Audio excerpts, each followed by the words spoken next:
take them all on. You got the measure of your man, and you know that you can go all the way. Give it to him. Yeah, give him a taste. Give him a taste of Kiwi. Show him you're the best. Give him a taste of Kiwi. You're better than the rest. Give him a taste of Kiwi. Kia ora, no mai hoki mai. Welcome back to another episode of the Kiwi NRL podcast. Tonight I'm Lennie. I'm always Lennie, but tonight I'm going to be the host tonight as per usual. We've got Kane, that Kiwi punter, in the whare as well. How are you, bro? You all good?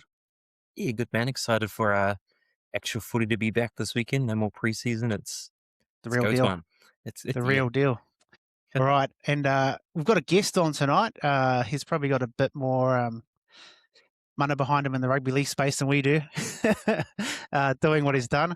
But we've got Tony Kemp on here. I'll rattle through a few numbers here. I wonder if Wikipedia's got it right, but you played 87 games for the Newcastle Knights, 63 for Castleford, 8 for South Queensland Crushers, 47 for the Leeds Rhinos, 22 for the Wildcats, 25 tests for the Kiwis, and 37 games as a Warriors coach. Is that correct? No. I think I think on Wikipedia they say that some guy Johns is my son in it. Isaac Johns is my son. Oh, really? Hey, I know the guys can get on there and change things You can. on bits and pieces. But yeah, tēnā kōrua, Lennie and Kane. Thanks for inviting me on tonight, boys. Mate, sometimes I forget about that, Lennie, about my career, getting on into my late 50s now. And, unless I'm talking to boys like you, I sort of, forget that, oh, shit, that's right. And a big part of my life has been around rugby league. And, but yeah, it was a fantastic time. Played a shitload of games, representing the country, done a heap load of things at an early age, and I still love the game, mate. It gave me everything that I've got today, and just love talking about it and following it. Yeah, pleasure to have you on, brother. You're an absolute legend when it comes to rugby league in New Zealand. So appreciate you jumping on with us battlers. We're really looking forward to having you on the show. I better shout out the sponsors before we get in trouble. We do have a couple. Tough Luck Workwear, independent New Zealand workwear designed by tradies for tradies. Head along to www.toughluck.co.nz.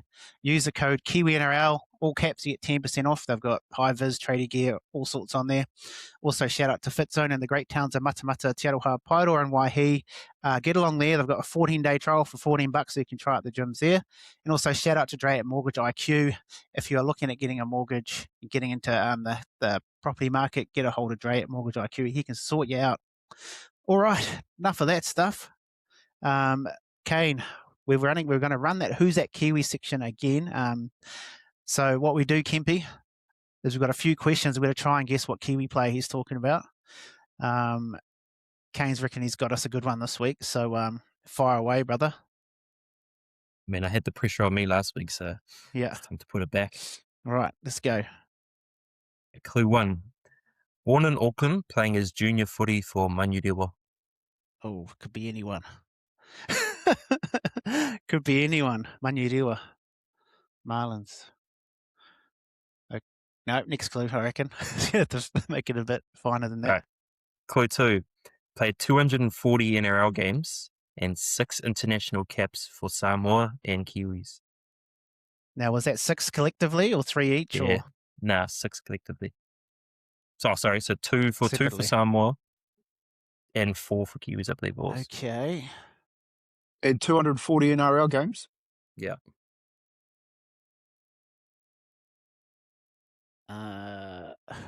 2 for Samoa. Well, according to Wikipedia, 240. Yeah. Could be anything. Is it? Is it Monty Beetham? No. I don't know what his local footy club was, so it was a stab in the dark. Any ideas, Kempy? Or should we get another clue? Monty might have been Marist. I think oh geez, he is south a bit, but it's still, mate, there could be a few guys in there. Yeah. All right. Clue 3. Played for 5 NRL clubs, starting with 27 games at the Auckland Warriors. 5 clubs.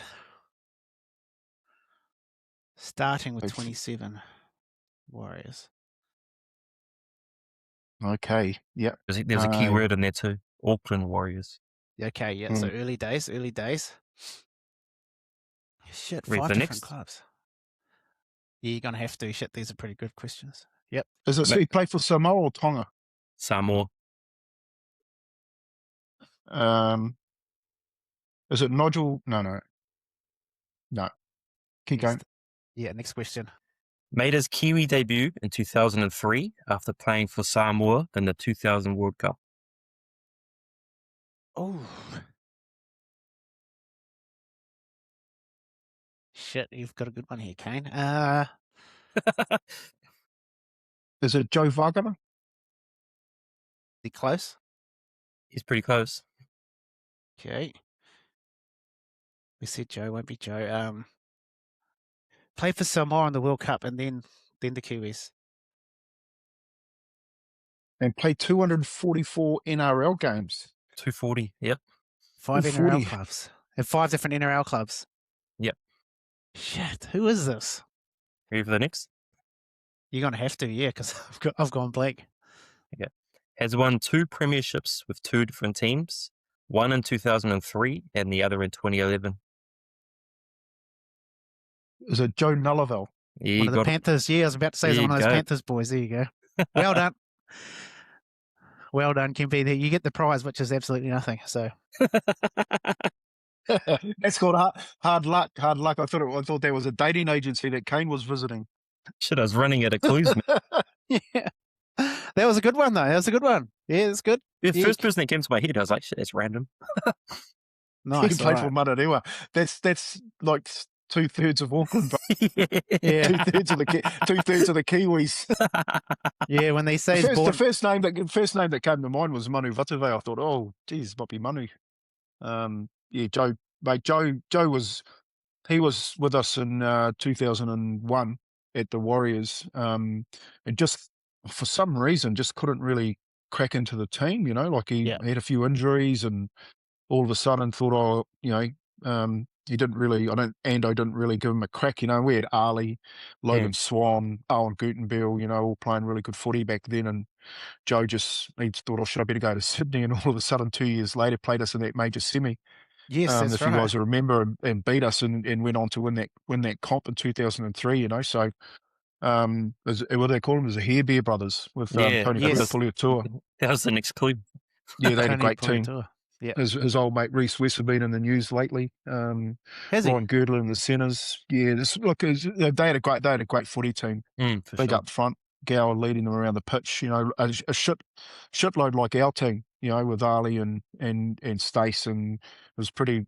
We'd be at the back, and it was really mirror, and that game was going to and fro the whole way through 2003 in that major semi. We made it in 2002 as well. So, they kicked us out of the second grand final, which is as close as we got to 2 in a row. I didn't realise he was in Manly 2011. That was a bit of a surprise for me. Yeah, he went over there and played in that 2011. I think that was when they flogged Melbourne, wasn't it? In that game. Yep. Well, Manly had a really good team then. Team. Terry Evans and Foran running around, and Steve Matai bruising everyone out at the back, and you had the Stewart brothers in it as well. They just had they had a stacked side, man. Sweet. Well, that was a good one, Kane. Maybe you should do it more often. But yeah, it's very hard when you say born in Auckland, because that's most of NRL. Yeah, no, that's always got to be the first. First clue is born in Auckland. Could be anyone. And Samoa and Tonga, right? That's all the teams. Yeah, that's right. Yeah. Okay, we got quite a few questions come through, so I'll just get them up. They were sent through on the Instagram. Kempy's a popular man. He's a popular man. Yeah, and I apologise for the photos used. That's all that Google gave me. Yeah, mate. Yeah, I wasn't going to ask a question. I was going to say, brother, come on, you're not doing me any favours, man. Yeah, that's my bad. Yeah, that's my bad. All right, it's all good. Okay, we'll start here. This is from Hamuida Halen. Brookie, my brother there. Hardest person you've ever played against? That's a hard question. Or toughest player? Too hard to name one, man. Like I was a young centre running around with Kevin Edel and the Kiwis in '89, and we had Wally Lewis, Mal Meninga, and Tony Curry. Wow. Dale Shearer, you know, they had a stacked backline. I just remember looking over. I remember watching Origin.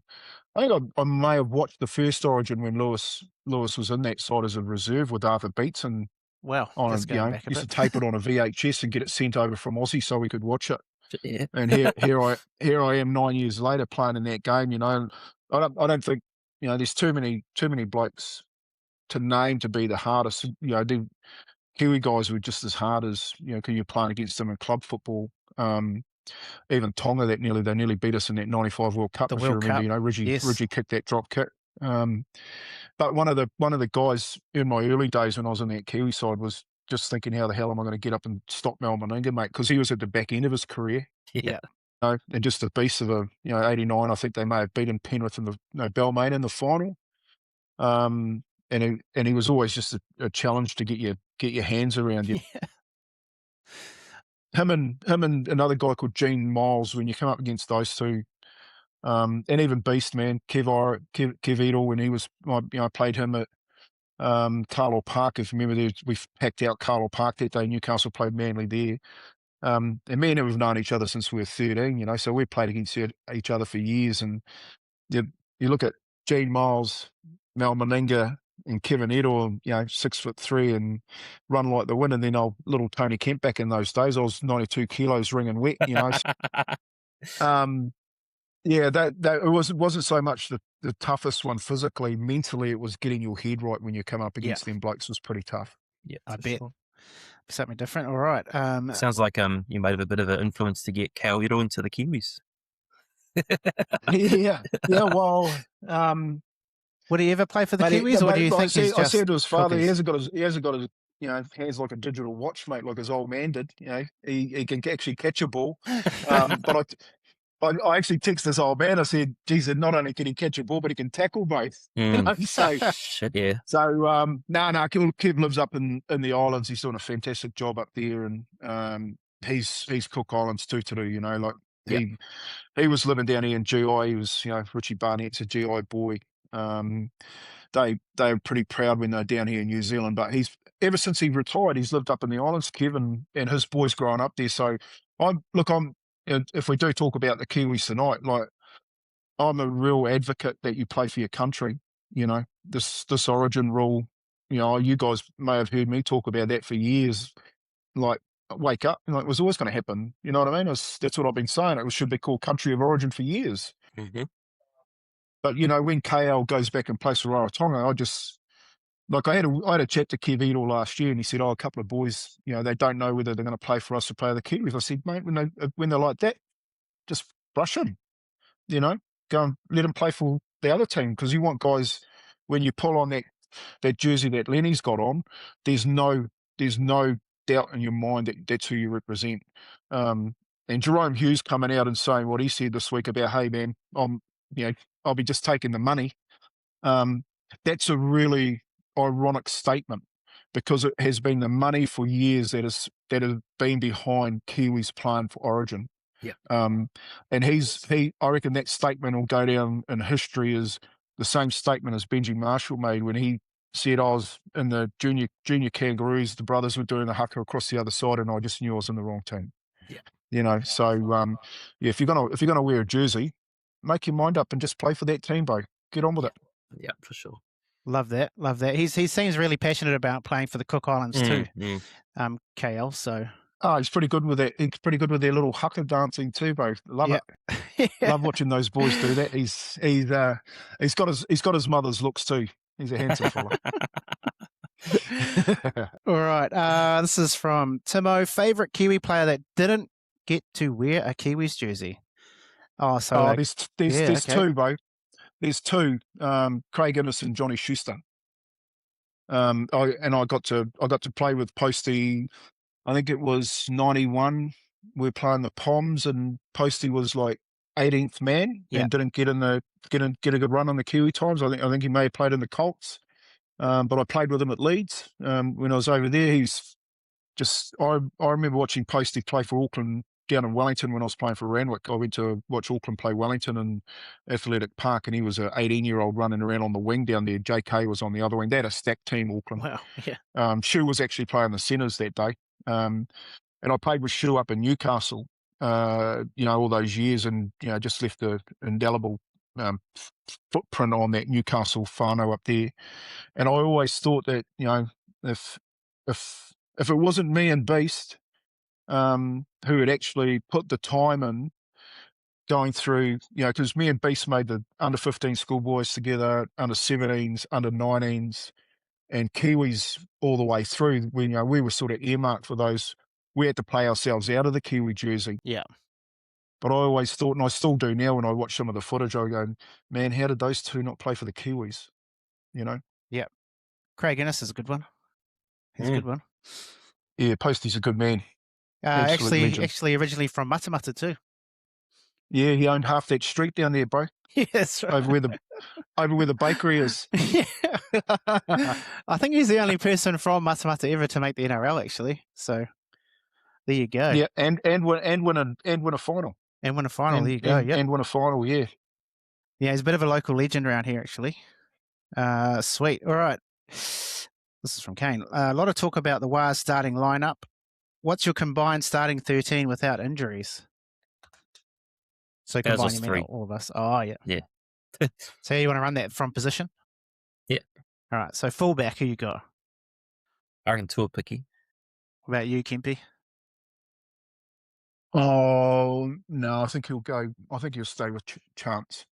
I reckon. Yeah. I reckon CNK sticks with that gig. Sweet. So we got, I'll write this down. You got CNK at the back. All right. Who are your wingers, Kane? I saw the news. Dell, or? RTS and AKP for me. I think, he's the new kid on the block, and he's got that speed that I think the Wires need. So I'll be taking him. What do you reckon? Yeah, Kempy? look, I think Kane's probably right there. I think something I've always been excited about. I think a lot of coaches don't put enough emphasis on speed. Mm.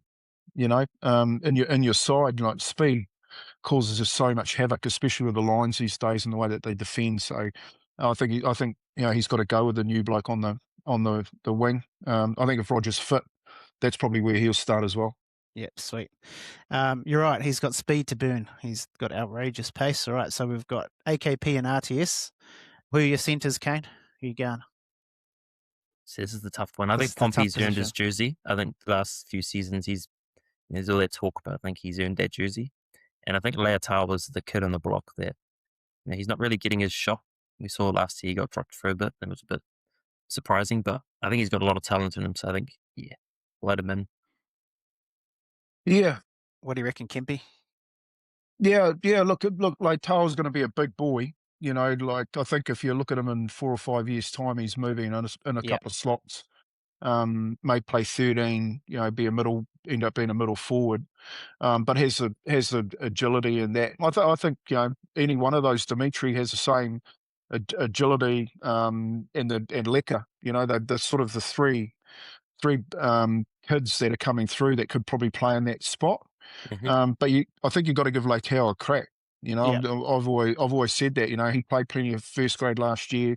I agree with you with Adam Pompey. I just want Adam Pompey to, go out there and start to actually play really tough. Yeah. Like ragdoll guys. Come to do what Clinton Tupou used to do. Know what I mean? You ever heard that story about Clinton Tupou in Brisbane? They used to hate Torps playing against him because he used to bash them. They didn't know where he was. They didn't know when he was coming. You talked to Brent. You talked to Brent Tate about that, who was the Aussie centre at the time. They just, Torps said that in that year that he had that massive year was just, people knew they were going to get a hiding if they come up against him. And I just think, Adam Pompey, if he's got all the skill in the world, so much skill. he just lacks the aggression. Probably the hardest position on the field to defend too. So, one way to keep people away from running down that side is to make them scared. Roger, I like that. All right. I agree with Leotawa. I think he's definitely like the next one to get a crack, and they just need to give him a bit of a shot. So we've got Leotawa and Pompey. That brings us into the halves. We'll start with you, Kempy, since you did a bit of time in the halves. So yeah, mate, it's a tough one, isn't it? Because again, look, I think this is the big question mark over their season is where do they end up with the halves, and can they hang on till Luke gets back? Does he come back You think with a serious injury, in the same form that he had at the beginning of last year before he got that injury, and what sort of position the Warriors are going to be in when he does come back. Probably leading into Origin and stuff like that. So, Yeah. I like look. I think Tanner Boyd, gets a 7 jersey. The reason Tanner Boyd gets a 7 jersey is because he's got a great kicking game. Great kicking You game. know what Yep. I mean? And the kicking game keeps you in competitions if the rest of your team are doing their job. So when it becomes a bit of a I guess an arm wrestle, the Warriors, especially at home, I definitely think now that the Warriors do have a home advantage. Which for years, you'd probably way back until when we were coaching them, me and Ando, that they never had that so strong. Who plays 5'8" comes down to who's fit. Yeah, true. Yeah. True.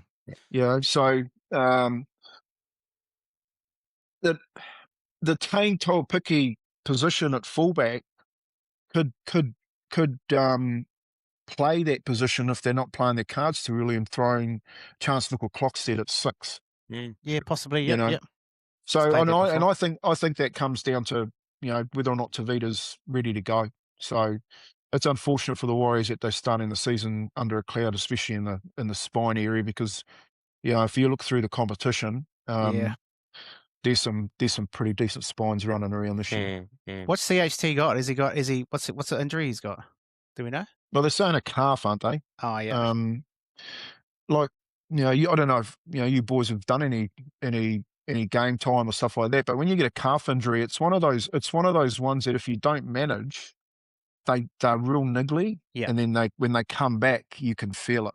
And you're just going, oh shit, if I push a little bit harder here, We'll go it's again. like a week off or maybe 4 or 5 weeks off. So I like that they've got the 2 weeks off to get ready, next week, not playing this week. Hopefully Tavita's ready. And Tavita's at the prime, mate. This is his year. If he's going to have a year, It's now. he's in his prime. It's this year. Nice. Well put. What about you, Kane? Do you agree? What do you reckon? Yeah, I think Boyd's got that 7th spot. I think his kicking game is what sets him apart from the rest. I think that young Hansen's he's got a good future ahead of him. I think he's a bit too young right now to chuck in there, but I like the way he looked in the trials. Wasn't afraid to take on the line, which I thought is something that's good for a 6, especially these days. So he gave me real Metcalf vibes, but yeah, I think once Metcalf's back, I think it'll be Metcalf and Boyd. Till then, it's a bit of a mystery. Doesn't help that Tamati Martins also broke his leg. So, all right. Like you say, it's interesting. It's not ideal. Like you're saying, look at the other NRL teams and what spines they have. To go on with an undecided, well, not undecided, but kind of question marks is not ideal at all. But we're going to stick with CHT, assuming that he gets over that fast enough. And Tanner Boyd, Lock. I mean, there can only be one. So we're just going to say Aaron Clark and move on, right? Yeah. Another big year. Yep. You'll turn it on. All right. Back well, rowers. I don't think you move. I don't think you can. I know he was NRL Lock of the Year last year, and he deserved it.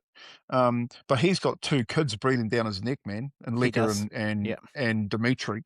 You know what I mean? And I really like Dimitri. Like I'd put Dimitri in the centres. You know what I mean? Because he scares people. But he's never going to be out there. He'll be in the middle. But Lecker's the same kid. You put Lecker out there. I heard a comment today, it was from an English coach, and he said, it was a Leeds coach talking about his 2 big wingers, get the centres just past the wingers the ball early, let them cause some havoc. The same thing with Lecker when you throw him at 1 in or 2 in. Don't worry about setting him up. Just give him the football and then run off the back of him. So, I think Aaron, if he doesn't hit a type of form that he does, or he had like last year, then I actually think that Lecker and Dimitri come into his spot. There you go. Okay, Clark for now. And then we got back rowers. Kane, who you got? Who you going with? I like the look of Laban there. He's impressed me early in the season. I think he's definitely in there. The other spot's always tough. I rate Lecker. I think Lecker's the future for the Waz, but I just don't know if they're ever going to bench Capewell or Niokore. Like they always seem to pick one of the 2. Yes, so that's. I don't know. I don't think they would run Laban and Lecker. They're probably too, fresh. Those 2. There's no inexperienced head out there. experienced Hetzo. So, yeah, it's tough. But I think Laban's earned his spot for now anyway. I think he's a good shout for a starting spot. Right, what about you, Kempy? You reckon? Yeah, bit of competition. good comments from Kane on that there. You know, like I'd play Liquor. You know, he played enough. He didn't look out of place playing 80 minutes last year, so he can show and has showed at some real critical times what he's like when he's out on the football field. But he does have impact from the bench as well. So Cape will, senior player, probably gets one of the spots by design. State of origin player. You know what you get with him. I think the edge players are the area where they really lack if they don't have Liquor on fire. Mm. And I think Norkuri goes into the middle. So I think Norkuri becomes a middle rotation. So you're probably looking at Capewell and Liquor.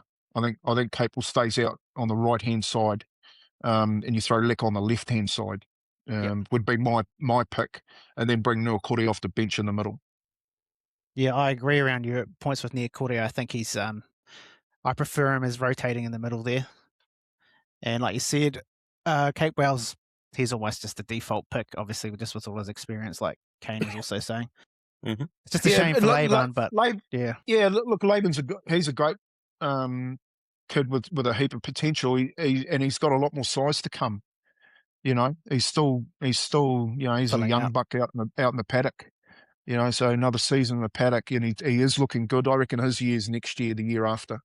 So they'll have him in the side. It's just whether or not they're going to have him starting on the bench. So we're going to run with Liquor and Capewell. I think we agree. It's another position where there's a lot of young players biting at their heels there, right? You got that Eddie, you got Fatialofa, good players coming through. So yeah, it's exciting times.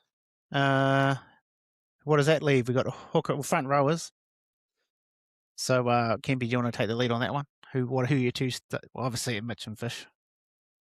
Yeah, look, again, you don't know how he's going to start the side. I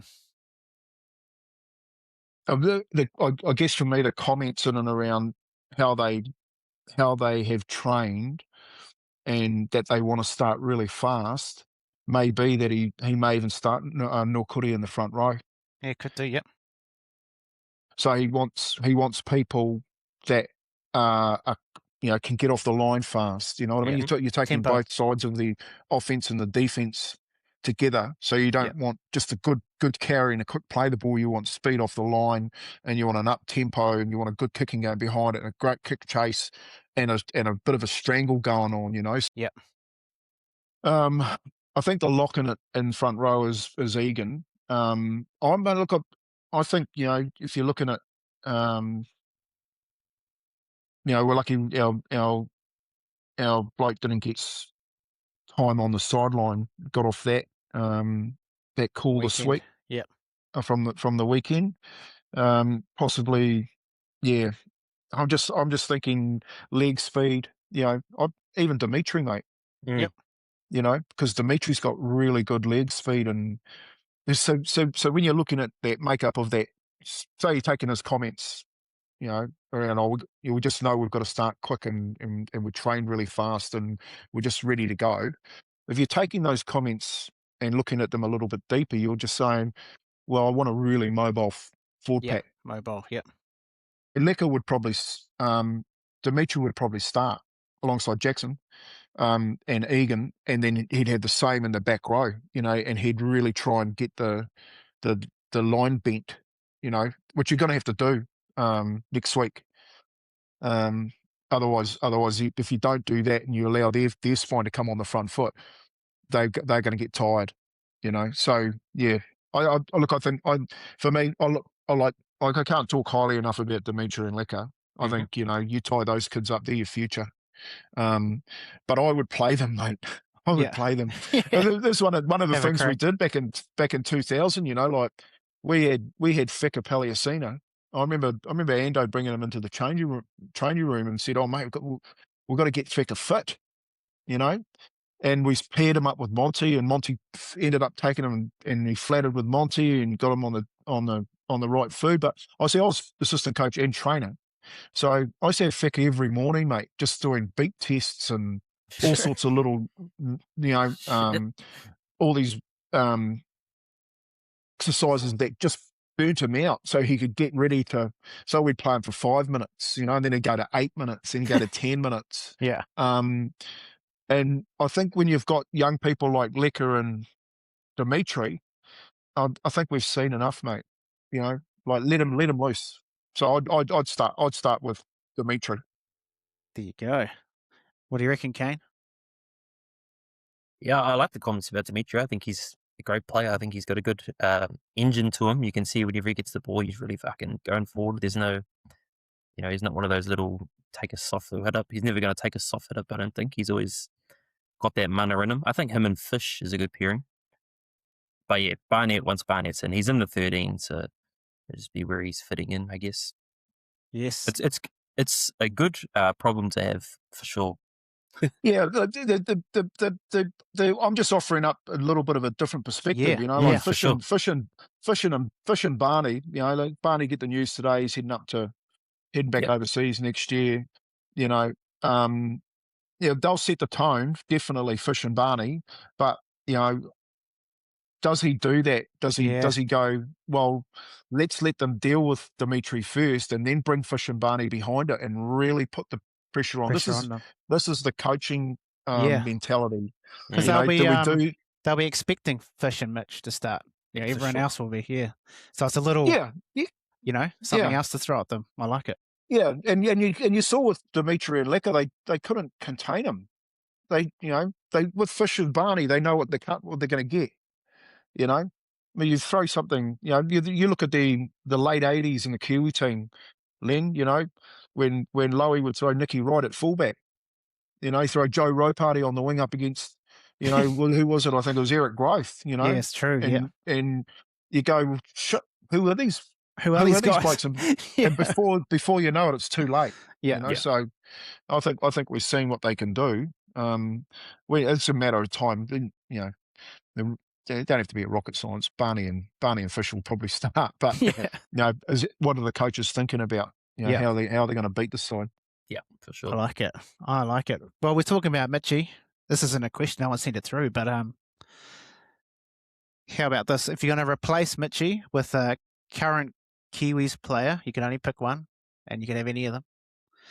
Who are you picking to replace him? Kempy, current Kiwis player. Oh, look, I made a phone call to Jim Doyle. I saw a young kid run around when I was looking after the New Zealand Rugby League many years ago, and done one of the old beat tests, yo-yo tests, and absolutely smashed. I think he was 16. He ended up at Newcastle, because that was the other phone call. But when he couldn't make it there before he went to Canberra, I phoned up the Warriors CEO at the time, Doyle, and said, mate, get this kid. Like, he is about to explode. Put him in a good environment. And I actually think he's the best front row in the world at the moment. That's Joseph Tapine. I think Joseph Tapine, mate, his footwork, he hurts people. Unreal.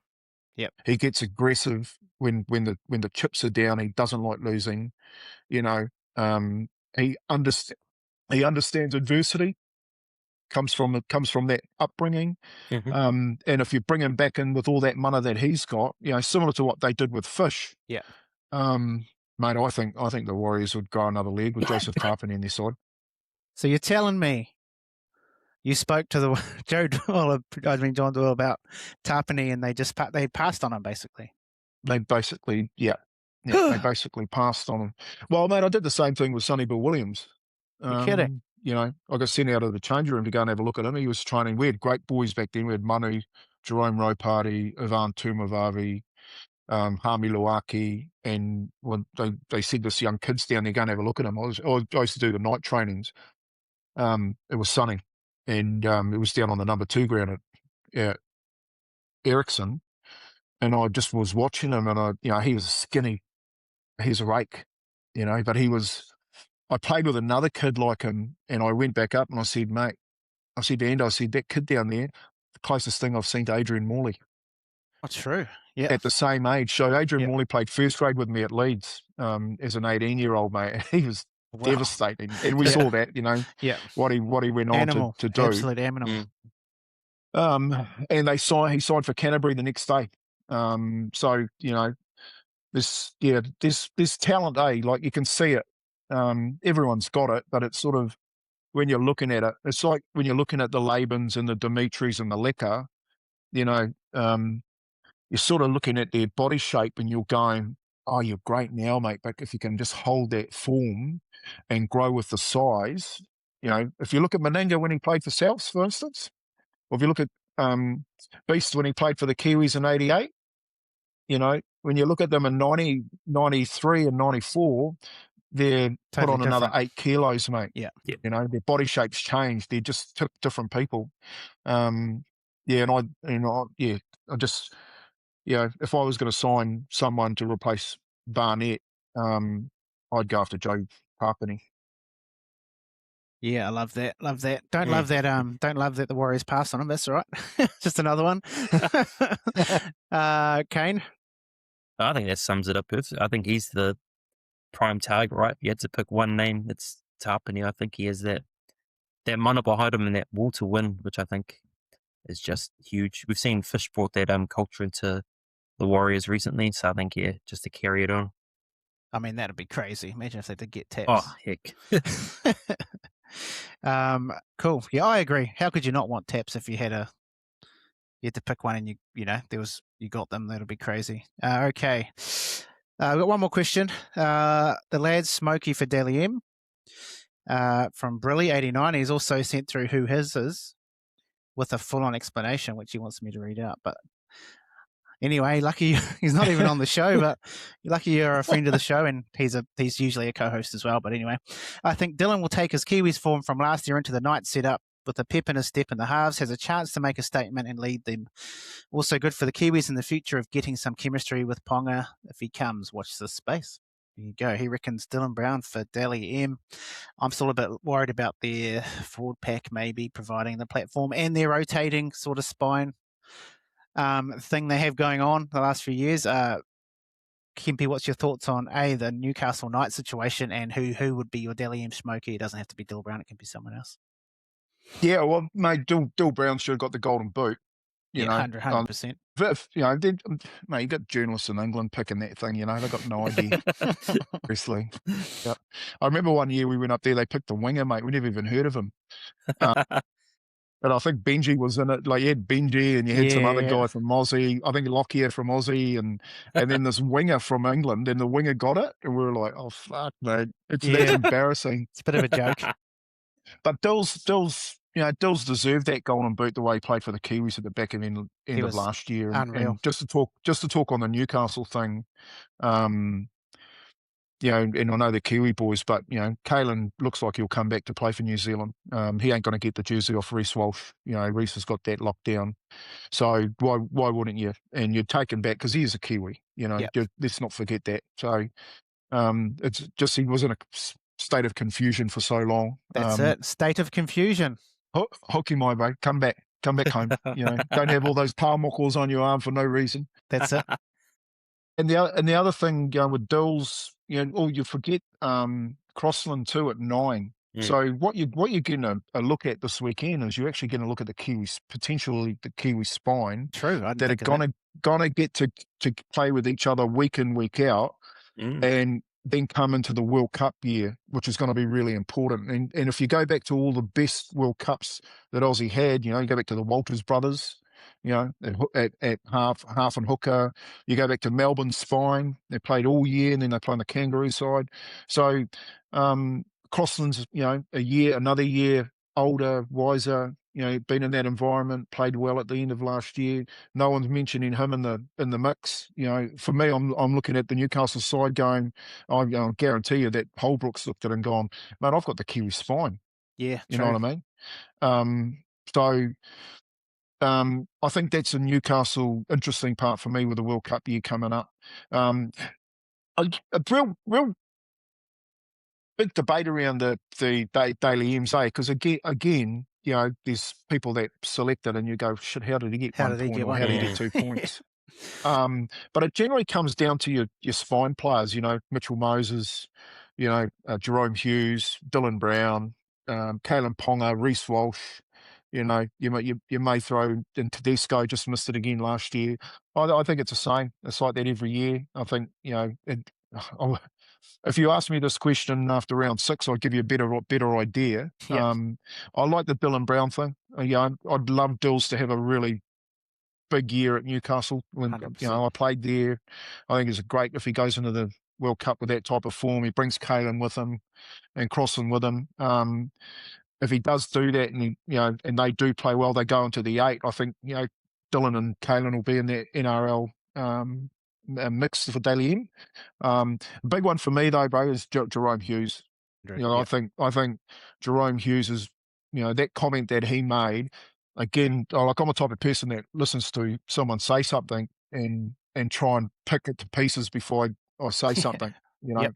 When he said, bro, I'm telling you right now, don't even consider me for Origin. He's saying I had a pretty terrible finish to last year. I had quite a few injuries last year. I'm just going to get myself right this year, and I didn't even play for my country. I want to play in the World Cup. I want to win another comp. So if I was picking Daily M and put my money on it, when that book opens, I'd go Jerome Hughes. Nice, love that. Great points. Kane, who's your smoky, mate? If you have I got one. 2. I think there's 2 halves that are in for a big season. I think Sam Walker from the Roosters. I think we saw last week he acted like the dominant half, even though he has DC in there. I think that's a good. You saw Keary the same when he had Cronk. It kind of matured Keary in a lot. So I think it's going to be the same here, where DC is going to mentor Walker up to that next level. I mean, we all know that he has that next level in him. So I think he's a good smoky. And then I think Adam Dewey, I think he's in for a big season. I think the Tigers are in for a big season, actually. They've impressed me, their trials. I think they've got a good future ahead of them. I think this is the year now where Benji he's had that, that horrible run where they've gone through those spoons and everything like that. I think they're finally building a core and they've got some solid young players coming through, which is key. So I think Adam Dewey's in for a good season as well. So a couple of smokies there. Well, real smokies there, mate. The old Adam Dewey. I like it. What will they be, Kane? They'd be 88-1, wouldn't they? Yeah, something like that. Sam Walker would be favourite, mate. Oh, hell no. Bloody Nafau White will be getting all the Roosters points. You put Sammy Walker favourite because Jerome will blow out it, but I'll take the 10. Yeah. If I'm spending my money, it's probably on Jerome Hughes. But yeah, for sure. Geez, I hope he can get to the World Cup without getting injured and just be informed. Because shit, the way we looked in the Pac Champs, and then throw Jerome in there, it's probably one of the best chances we've had in a long time to get our hands on the trophy again. That's a good point about the Kiwi spine, though. That's something we've talked about on the podcast a bit too, where we've always said Aussies had that advantage because their players play Origin together, they play club together. We've never really had that. The Warriors haven't had the full spine for the Kiwis in a long time. I don't know. So the Knights having that's a big advantage for us, actually. And if Ponga's in there, he's a good shot for that number 1 jersey. So, mate, he can play. Like when Kalen Ponga is just, there's not too many guys in the competition you look at that are natural footballers. You know what I mean? You throw them the football and they create something from nothing. Yeah. It's so robotic these days that you're manufacturing robots to run lines and lead runs and sweep runs, and Finn the winger gets out the back and does a fancy dive over the try line and puts the ball down with one hand and everyone claps. It gets a bit boring after a while. But when a Kalen Ponga and a Reece Walsh, those type of players get a football in their hands and they go, Reece Walsh, walking up the back of that right hand side in last year's grand final, slips to the left edge, gets the ball off a dummy half, pops it to him, runs through the middle of the ruck, busts 3 tackles because he just backs himself. Kalen Ponga does that. He does, yeah. And if you think about it, Kalen Ponga, if I'm Kalen Ponga's dad and he's sitting down with me and he's saying, I think I'm going to play for New Zealand, and one, I'll be proud. That'd be the first thing. Yep, right, let's go home. The second thing I'd be saying, yeah, man, let's get Reece. Yeah, let's get Reece. There's going to be, you may get him in the grand final. He's got one under his belt, best player in the finals last year. But let's go to the World Cup and show the world, mate, who's the best fullback. So don't get me wrong about Kalen Ponga. He's the key to Dylan Brown. And you're right about Jerome Hughes. You throw Jerome Hughes in with those two, another year on. Crazy. Like Kalen's in his prime, mate. This is him. He's at that, he's in that late 20s, 30s, where mate, this is it. That's it. Yeah, you're right. And he's probably, I mean, if they can get those reps together at Clubland and bring that to the Kiwis, that's and like you're saying with Crosland as well, I think. Yeah, we could be onto something there. You could be onto something there. I didn't quite think about. But yeah, mean.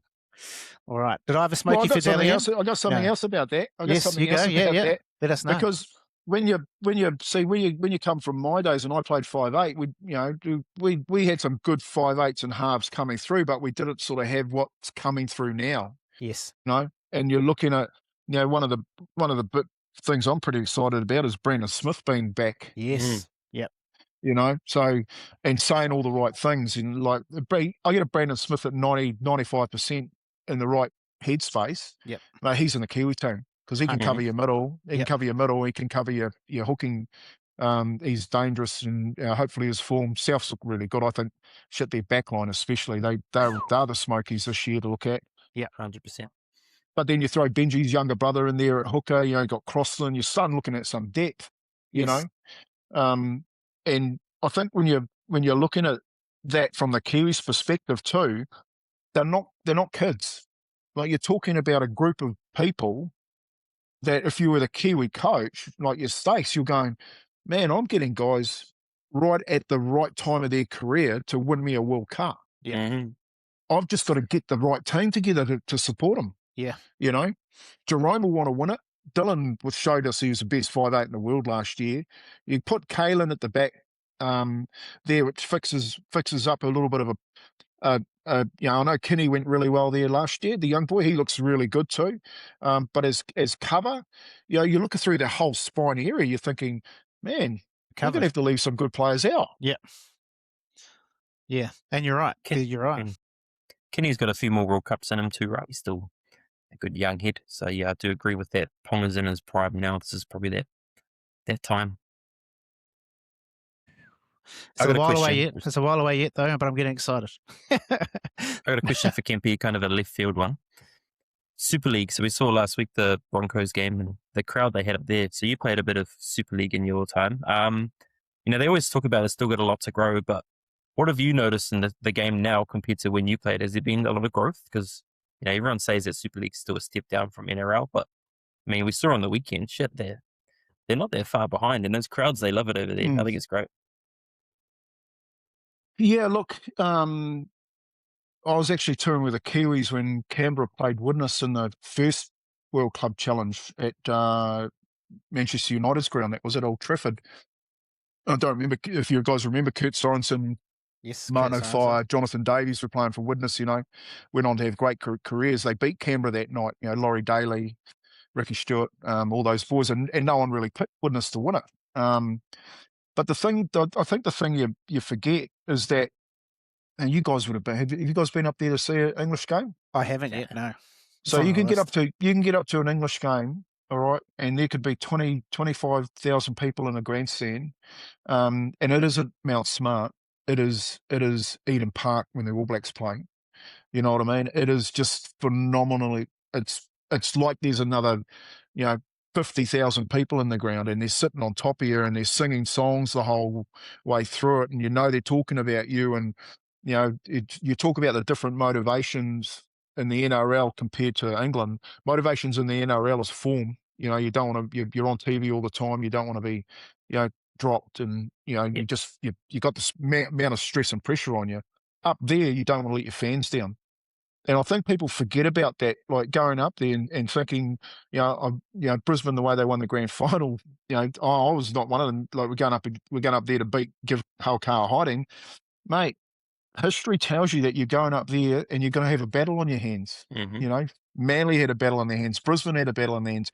Any team that's gone up there, Penrith have lost up there after their great runs. So the difference with the Super League is that it just doesn't have that consistent run like the NRL. Yeah. When you're talking about week in, week out pressure, then that's what you've got down here because of a number of reasons, whether it be, media rights and the amount of times you're in front of the cameras, and you've got your own everyone's got their own YouTube channel now and their own podcasts, and the amount of pressure to perform is at a level every week where you don't know which team is going to win. Yeah. Is what's missing up in the UK Super League, and they've got some serious issues up there at the moment, fellas. I don't know if you know, they're looking for a new CEO. Featherstone, I think it was Featherstone, which is a club that's been around for a long time, is just wound up. They're talking about another club a couple of like old clubs winding up, and I just think when you get to that level, like World Club Challenge, generally it's the peak. They'll tell you top 5 or 6 teams up there, and they will always compete. But when you get down, like Cass, the team I played for, who hasn't won a game yet, lost to Toulouse last week. Oof. There's the young boy from St. George has gone over there to coach them, and geez, the other thing about that, if you can amplify it when you're going well, imagine when you're not. Yeah. Yeah. That'd be crazy. True. You know what I mean? They amplify that too, and they start getting on your back. So, if it was Brisbane playing Castleford, they would have won by 70. But they were playing Hull KR, mate, and they're at the top, and they got done. Yeah, it was crazy too. Because didn't Hull KR lose to the newly promoted team the week before? York. Well, and the other thing too, mate, they didn't care. Yeah. They had the one game on their mind, And that was that one. Yeah, true. So Willie Peters would have gone, next week when we beat them, no one's going to care about us losing to the You're York. right. Yeah. What they're going to talk about is me being in the NRL as the best thing to coach the NRL. That's it. And that's how that's actually how they operate up there. Yeah. So they've made, I guarantee you, Hull, the great spot up there in Humberside, Hull KR and Hull Football Club, which had Fred Arcoy, James Little, Dana Hara, Gary Kemp played for back in those days. That rivalry, like that, to see Hull KR do what they're doing at the moment, that place up there in Humberside will be going nuts. Yeah. Absolutely. I betcha. Yeah, they lack probably. Do you think they lack the amount of? Is the gap between the good teams and the ones like below the top 5 just too much? Is that an issue with the comp as well? You think? Yeah, there's just I think the other part that they haven't. So the NRL is exponentially growing, right across the board. So you're talking figures come out as the most watched sport in the South Pacific last year. You're talking about the way that now, I don't know if you guys have been, if you ever get to Newcastle, go and visit their training facility. You know what I mean? You think the Warriors have got a good training facility, mate, go and have a look at Newcastle's. They've built a state-of-the-art training facility. Your players are just getting much, much more these days as far as physical and mental development, and I just think the biggest difference between, you've got Leeds that do it really well up there. You've got a couple of teams that do it really well up there, but mate, you got Castleford. I went back for a 30th reunion for the Regal Trophy win last year, and I walked in there, and the only thing that had changed was a lick of paint. It was like walking. Me and Taweta went back there. It was like walking back in time. We stayed in the same pub where we had the beer, after the game. It was really uncanny, it was a bit eerie and spooky. But then you went to Leeds where I played, and it was just like, mate, it was like walking into Manchester United, Yeah. But that's what we have down here. That's what a player expects now if you go into the NRL. That's an expectation, whereas up there in England, they're struggling a bit up there. Yeah, true. That makes it just investment, I guess, in those clubs and money and stuff. But yeah, it's a shame because there's some great players up there, Some absolute. No, they are. And they're big too. They've always been big boys. You look at the Burgess brothers, but you go back through the years and they've always been big, the Carl Fairbanks and the McDermotts, and I still talk to Baz McDermott, he's hard case. But yeah, they're big men, so I just don't think you can write, even though the Aussies went up and smacked them last year, I just don't think you ever can write the Poms off, because they've got size about them, and if they get the mix right, I don't know if they had the right coach who'd been around for a while. Yeah, true. You get the right mix, the right coach. I think the Poms will be a threat to World Cup as well. Hopefully, because it's rugby league's in a good space if England's going well too. I think. Mate, you can name half a dozen of them. Samoa, Tonga. Yep. What a World Cup! What a World Cup it's going to be. It's going to be crazy. Yeah, for sure. Yep, for sure. All right. We could talk about that all night, but we better move on. There's a couple of games on Sunday, apparently. Over in Las Vegas. And we've got a Knights old boy here, so how good. So we've got Knights versus the Cowboys. We'll keep our previews usually pretty quick. We just go through who you think's going to win and why, and then a Kiwi in the game that you want everyone to watch or yourself you're keen to see play well. So we'll throw to you, Kempy. Who do you think wins this one? You got the Cowboys versus I think your old team? Newcastle. I think Newcastle win. It's generally a tight contest between the two sides. I think it's split pretty even over the years that they've won. But mate, one player to watch, and that's Dylan Brown and how he fits, because they've just had a problem with their spine for years up there, you know. And Dylan Brown can own that. He can own that city, mate, if he clicks with Kalen Pronger and Crossland. So I'm looking forward to Newcastle getting the win, but watching Dills get player of the day. Matt, well put, brother. Well put. Okay, Kane. Who you going? Who you backing in your Kiwi to watch? I'm backing Cowboys. I think they've had a good preseason. I think Dearden's in for a big season, so I think they got the slight edge. But yeah, I think it's going to be a good close game. Kiwi to watch for me is that Trey Mooney. I think he's in for a big season. We saw him in that All-Star game. He had a real ticket to him. So I think, he's got that starting jersey role. There was talk that he might not have it, but I think it's his, and he's going to prove that he's probably. I think he's a big chance, a bolting chance at the World Cup this year. I think he's in for a big win. Yep. Yeah, I like Trey Mooney. I think reminds me a lot of Leo Thompson, who get on Newcastle if Kane's saying that, because the odds I'll bet you'll be through the roof. Oh, they'll be. Cowboys will be playing Cowboys are $1.10 now. He said that. You're right. Interesting match. I really want the Knights to do well because I'm a Dill Brown fan. So I think, like you're saying, if he can do his stuff, and if the Knights can click, you got, like you say, you got Kalen there, and Phoenix. So I think, actually, I'm really interested to see how Kalen Ponga goes with Dill in the halves. So I'll say KP is now. I think we can start calling him a Kiwi again because he was kind of in the bad books for a little bit there. Come on home, mate. Now he's he's back in the. He's allowed to be spoken about on our podcast again now, so that's good. All right, so we've got the Knights and Kane's gone the Cowboys. Ooh, we'll see. All right, Doggies versus the Dragons. This will be an interesting game. Kane, who have you got winning this in your Kiwi to kind of keep an eye on this game? Yeah, I think the Doggies have that slight edge. I think Dragons are going to be in for a better year than we expect, but I still think the Dogs have that, they have a solid 13. I think they should be winning this one. Kiwi-wise, it's a bit of a... It's very slim. I don't think there's any. There are some eligible players, but yeah. I think that, I don't know if he's Kiwi, but the young ex-Warrior, Seti2, I think he's one to watch. He is Kiwi, yep. Great point. I actually didn't see him in there on the list. All right. Starting on the wing, so yeah. Yeah. What about you, Kempy? Who are you picking in this game? And if you can find a Kiwi in the haystack there? I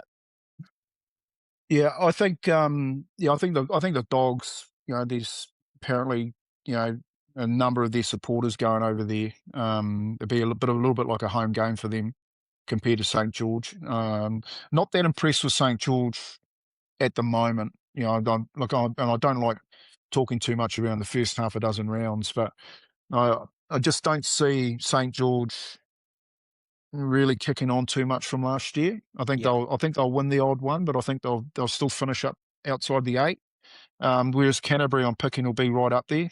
And I'm all but them making a couple of decisions late last year. They were sitting on the top of the table. Yeah. I think they're building for a final with the coaching staff in the football club. As far as looking for a Kiwi in there, mate, there's 1,000 Kiwis in there. They're just confused. Yeah. You know what I mean? Yeah, you're right. Yeah. It's too hard to name one out of the side. The one I was looking forward to playing, because I think this guy, if we can add him to the middle and the Kiwi team at the back end of the year, when he does come back and play for Canterbury, is Leo Thompson. 100%. Who's gone down from Newcastle, you know what I mean? Like, I know his brother didn't kick on over there, but Leo, to me, that time he did show in the Kiwi jersey, if we can add him to the, if you look at that full pack that the Kiwis have, the reason that they would have smashed Aussie last year was because of their bench. Yeah, You know, 100%. they went to a different level, and kept. This is what we're talking about. The Warriors, you know, but you're probably thinking this is where Andrew Webster's watching all the Kiwi boys and going, how do we replicate that? How do we replicate that transition where the Kiwi boys laid that foundation? They were stuck in the game for so long, and then the bench come on and tore them apart and went ahead and did it for the 80 minutes. And I think Leo Thompson is in that mix. I think he again strengthens the depth through, and I'm just saying in the World Cup, you know, when the Kiwis generally they get better as the tournament goes on. Yeah. You know, by the time if you're thinking that analogy, they get better as the team goes on, and they're all playing well. Imagine picking the team in the final if they do make it, and you had Leo Thompson in the mix as well. And again, I'll just say it, you know, the stars line up with all these boys because they're in the prime of their career. So, although I think Canterbury will get that one in Vegas, I'm looking forward to Leo Thompson running around for them this year. Yeah, 100%. I think that's Leo was definitely like probably a piece they were missing in the Bulldogs. If you look at their forward pack, you know, it's a real shame he's injured himself at All Stars because couldn't wait to see him have a crack for the Bulldogs. I'm going Doggies. I'm just mainly if you look at the forward packs. I mean, you know, Dragons are okay, but I just think I'm going the Doggies. Have to. Kiwi to watch. It would have been good to see Leo Thompson. And like you said, there's plenty of confused guys in here.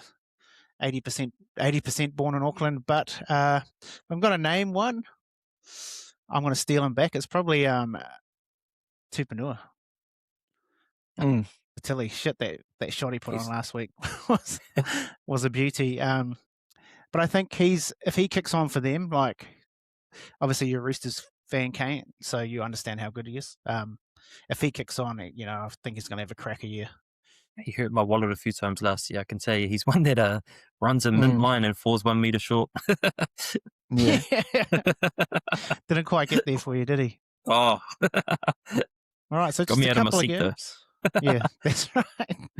That's just a couple of games for Vegas there. All right, boys. So that brings us into, do we have a best bet with your Kiwi goggles on for the weekend? Kane, did you have a best bet you were wanting to play? Yeah, it's pretty tough to, I guess, select one. There's not too many options, I guess, especially in that second game. But I mean, we can claim them now. I think Kalen Ponga is a good shout for a anytime scorer up against his ex-team. I think there's a real weakness in that Cowboys right side where they've got Tom Chester, Braden Burns. They've got Hedam Lukey just coming off his ACL. So I can see Ponga real wrapping off Dill Brown. You got Fletcher Sharp. They got a lot of speed. So I think Sharp, you got Ponga at the back, you got Bradman Best, you got Maju. I think they're going to be targeting that side a lot. So I think Ponga running some nice line could pay off. Yeah, I want to go the South Auckland Bulldozer and Greg Maju. I think just give him the ball close enough to he's one person who doesn't get stopped a meter short.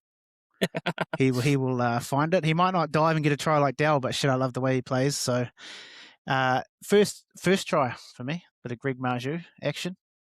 Yeah, first try of the last 4 years has been a centre. So yeah, this centre's going to pass this time.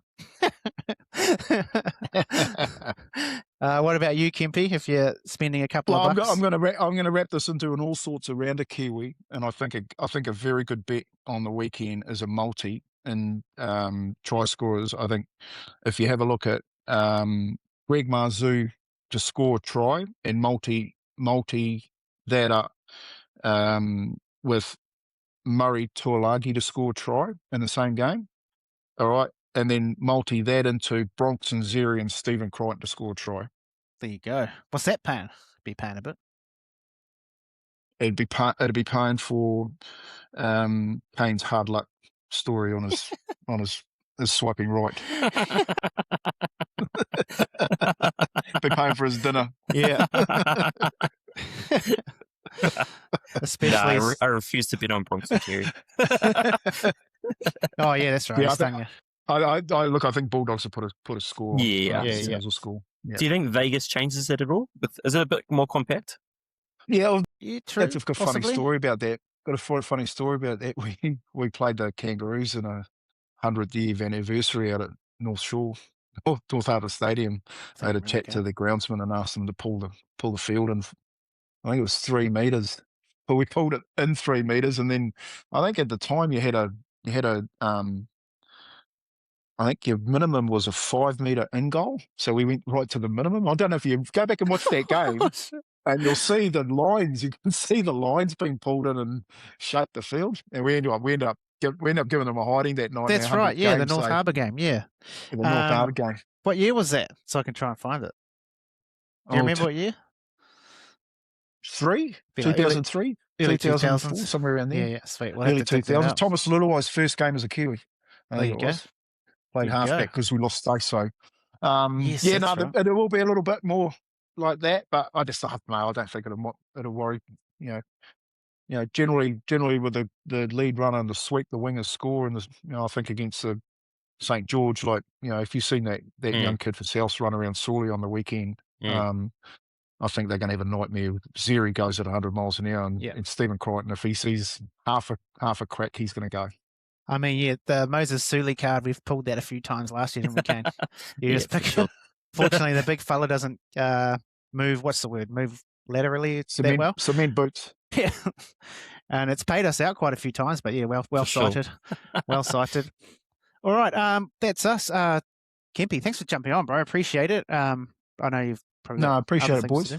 No, it's been an absolute pleasure. We'll have to get you back on again at some point when the Knights are bloody coming first, about halfway through the season.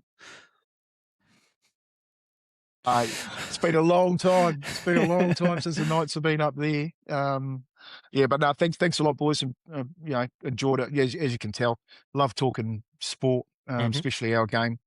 Great podcast, Lennie, Kane. Thank you. Yeah, my first crack at it this year, boys. Just like I was saying, Lennie, haven't done one yet. So there you go.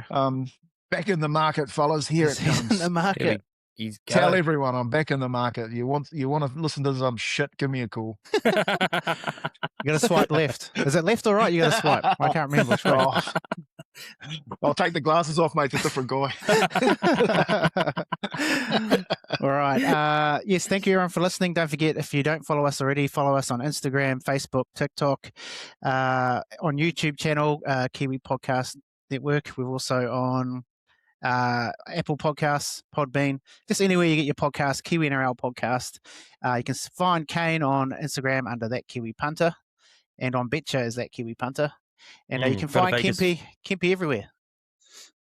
Yeah, just follow you. Just follow you. You'll see me somewhere. I got a Vegas pot this weekend, so get amongst that. Vegas pot. There we go for the games. Yeah, Vegas pot. Yeah, buff games. All right, sweet. All right, get amongst it, team. But as always, give them a taste of Kiwi and up the wires. Well, not this week, next week, or the week after. Ain't no, not. All right. You know what it takes, and you're ready today to take them all on. You got the measure of your man, and you know that you can go all the way. Give it to him. Yeah, give him a taste. Give it, give it.